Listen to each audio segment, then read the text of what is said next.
Hello பசங்களா, நம்ம இன்றைக்கி வெரைட்டி ரைஸ் ஒன்று கற்றுக்கலாம். நம்ம சிம்பிளாக ஒரு புளி சாதம் ரெசிபி பார்க்க போகிறோம். அதுக்கு புளி ஊற வச்சுக்கலாம். அளவெல்லாம் டிஸ்கிரிப்ஷனில் கொடுத்துட்றேன். இது வறுத்து பொடிக்கிறதுக்கு மல்லி, கடலைப்பருப்பு, வெந்தயம், மிளகாய் இது 4 தான் வேணும். மிளகு ஃப்ளேவர் பிடிக்கிறவங்க மிளகு சேர்த்துக்கோங்க. எனக்கு பிடிக்குங்கிறதுனால நான் மிளகு கொஞ்சம் சேர்த்துருக்கேன். வேண்டானாக்கா ஸ்கிப் பண்ணிடலாம். அடுத்தது தாளிக்கிறதுக்கு கடுகு, உளுத்தம்பருப்பு, கடலைப்பருப்பு, மிளகாய். இது வறுத்த வேர்க்கடலை தான். கடைசியில் தூவுறதுக்கு நான் தோலோடையே போட்டுருவேன். அப்புறம் பெருங்காயம், கருவேப்பிலை, எண்ணெய், அப்புறம் உப்பு வேணும். இதெல்லாம் தான் தேவையான பொருட்கள். எப்படி செய்யறதுன்னு சொல்லி பார்த்துடலாம். இப்போ நம்ம எல்லாத்தையும் வறுத்துடலாம். எல்லாமே ட்ரை ரோஸ்ட் தான் பண்ணணும், ஆயிலெலாம் விடக்கூடாது. ஃபஸ்ட்டு மல்லி,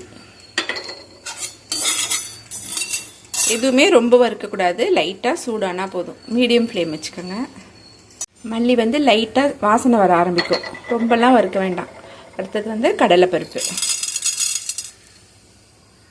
கடலைப்பருப்பு போட்டு 30 செகண்ட்ஸ் லைட்டாக வறுத்தா போதும். அடுத்தது மிளகும் மிளகாயும் போட்டுக்கோங்க. இப்போ வெந்தயம் போட்டுட்டு அடுப்பை ஆஃப் பண்ணிடுங்க. இந்த ஹீட்லேயே வறுத்துடும். எதுவுமே ரொம்ப வறுக்கல பாருங்கள், சவக்கெல்லாம் கூடாது. லைட்டாக சூடு இருந்தாக்கா போதும். எண்ணெய் சட்டிலேயே வறுத்துடும். மிக்சியில் போட்டு இந்த மாதிரி குறைன்னு பொடிச்சிக்கோங்க. ரொம்ப நைஸாக பொடிச்சிடாதீங்க. நமக்கு இந்த அரைச்ச பொடியில் பாதி பொடி போதும். மீதியை நான் பாட்டிலில் கொட்டி வச்சுட்டேன். இந்த பொடியை நீங்கள் லெமன் ரைஸ் செய்கிறீங்க பார்த்தீங்களா, அப்போ கூட நீங்கள் 1 ஸ்பூன் சேர்க்கலாம். லெமன் ரைஸ் ஃப்ளேவர் ரொம்ப ரொம்ப நல்லாயிருக்கும். அதோட இப்போ நீங்கள் மத்தியானம் செய்கிற சாம்பார் நைட்டு தோசைக்கு தொட்டு சாப்பிட்றோம்ல, அப்போதைக்கு சாம்பார் சூடு பண்ணும்போது இந்த பொடி 2 ஸ்பூன் போட்டிங்கனாக்கா அது உங்களுக்கு டிஃபன் சாம்பார் மாதிரி ஒரு ஃப்ளேவர் கொடுக்கும். ஸோ இந்த பொடியை கொஞ்சம் நிறையாவே அரைச்சி ப்ரிசர்வ் பண்ணி வச்சுக்கோங்க. அடுப்பில் ஆயில் வச்சுருங்க. ஆயில் காஞ்சதும் ஃபஸ்ட் எடுத்தோடனே காஞ்ச மிளகா போட்டுக்கணும். காஞ்ச மிளகாய் நல்லா செவக்கட்டும். மிளகாய் செவக்க ஆரம்பிச்சிச்சு. இப்போ நம்ம தாளிக்கிறதுனா ஒன்று ஒன்றா போட்டுக்கலாம். கடுகு, உளுத்தம்பருப்பு, கடலைப்பருப்பு. எப்பவும் தாளிக்கும் போது சிம்மில் வச்சு தாளிங்க, செவந்துடக்கூடாது. அப்போ தான் ரியல் ஃப்ளேவர் உங்களுக்கு கிடைக்கும். தாளிப்பில் பொறுமை ரொம்ப முக்கியம். அதில் தான் வாசனையே நம்மளுக்கு கிடைக்கும். செவக்க ஆரம்பிச்சிருச்சு. இப்போ கருவேப்பிலை,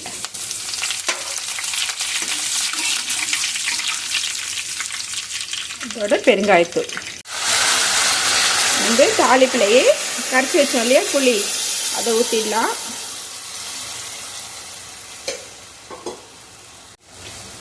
அதுலேயே நம்ம மஞ்சத்தூள் போட்டுக்கலாம். நீங்கள் தாளிப்பிலையே கூட மஞ்சத்தூள் போடலாம். பெருங்காயம் போடுறோம் இல்லையா, அப்பயே கூட போட்டுடலாம். அது இன்னும் மஞ்சத்தூளோட ஃப்ளேவர் நல்லா தூக்கி கொடுத்து இன்னும் டேஸ்ட்டாக இருக்கும். அப்படியே உப்பு, தேவையான அளவு உப்பு போட்டுக்கோங்க. புளி சாதத்துக்கு புளி ரொம்ப தண்ணியாக கரைச்சிடாதீங்க, கொஞ்சம் கட்டியாக கரைச்சிக்கோங்க. பாருங்கள், ஒரு 5 மினிட்ஸில் உங்களுக்கு இந்த திக்னஸ் வந்துடுச்சு. எண்ணெயெல்லாம் பிரிய ஆரம்பிச்சிருச்சு, தெரியுதா? இந்த ஸ்டேஜில் உப்பு டேஸ்ட் பார்த்துக்கோங்க. அதோட வெல்லம் எடுத்து வச்சுக்கோங்க. வெல்லம் போடுறது ஆப்ஷனல் தான், ஆனால் போட்டிங்கன்னா டேஸ்ட் ரொம்ப ரொம்ப நல்லாயிருக்கும். வெல்லம் நல்லா கரைஞ்சிருச்சு. புளிக்காய்ச்சல் ரெடி ஆகிடுச்சு. இப்போ நான் அடுப்பை ஆஃப் பண்ணிடுறேன். சில பேர் இந்த ஸ்டேஜ்லேயே இந்த பொடியை இப்படி போட்டுருவாங்க, ஆனால் நான் போட மாட்டேன்.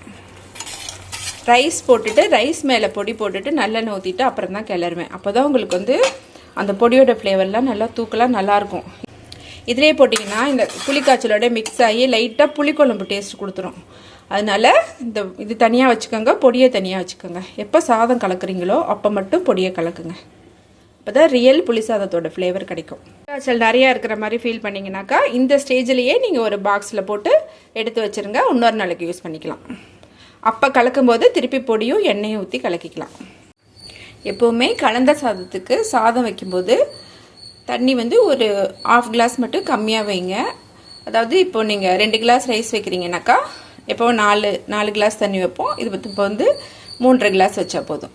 இது மாதிரி கொஞ்சம் தண்ணி கம்மியாக வைங்க. உப்பு போட்டுக்கோங்க. கொஞ்சமாக தேங்காய் எண்ணெய் ஊற்றிக்கோங்க. 1 ஸ்பூன் தேங்காய் எண்ணெய் ஊற்றிக்கோங்க. அப்போ உதிராக வரும். கலக்கும் போது சாதம் உடையாமல் இருக்கும். வெரைட்டி ரைஸ்லாம் செய்யும்போது விசில் அடங்கின உடனேவே லைட்டாக குக்கரை வந்து ஓப்பன் பண்ணி வச்சுருங்க. இல்லைனாக்கா அந்த தம்மிலேயே குழைய ஆரம்பிச்சிடும். இந்த மாதிரி வைக்கும்போது உங்களுக்கு ரைஸ் வந்து கொஞ்சம் உதிராக இருக்கும். லைட்டாக அந்த உள்ளே இருக்கிறதெல்லாம் கூட லைட்டாக அப்படியே கலந்து விட்டுடலாம். அப்போ தான் உங்களுக்கு வந்து கலக்கும்போது உடையாமல் இருக்கும். நீங்கள் தம்மிலே வச்சுட்டு கலக்கும்போது குக்கர் ஓப்பன் பண்ணலாம் அப்படின்னு இருந்தீங்கன்னாக்கா ரைஸ் வந்து குழைய ஆரம்பிச்சிடும். நம்மளுக்கு வந்து இந்த மாதிரி தனித்தனியாக இருக்கணும். இப்போ நான் வந்து இதில் தான் ரைஸ் போட போகிறேன். இன்னும் வேர்க்கடலை பொடி போடல. உங்களுக்கு வந்து எவ்வளோ ரைஸ் தேவையோ அவ்வளோ ரைஸ் போட்டுக்கோங்க. நம்ம வந்து ரைஸில் வேறு உப்பு போட்டு வேக வச்சுருக்கோம். அதனால் உப்பு பார்த்துக்கிட்டு போட்டுக்கலாம். ரைஸ் போட்டாச்சு. இப்போதைக்கு நம்ம வந்து நல்லெண்ணெய் ஊற்றணும்.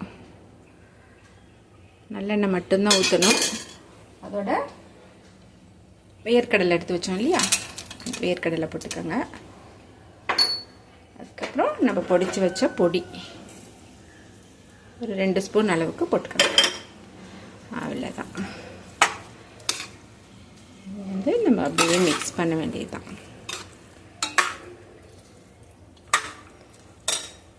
அவ்வளோதான். நல்லா கலந்தாச்சு புளி சாதத்தை. நான் வந்து கொஞ்சமாக புளிக்காய்ச்சல் வந்து எடுத்து வச்சிட்டேன், இன்னொரு வாட்டிக்கு செய்யலான்னு சொல்லிட்டு.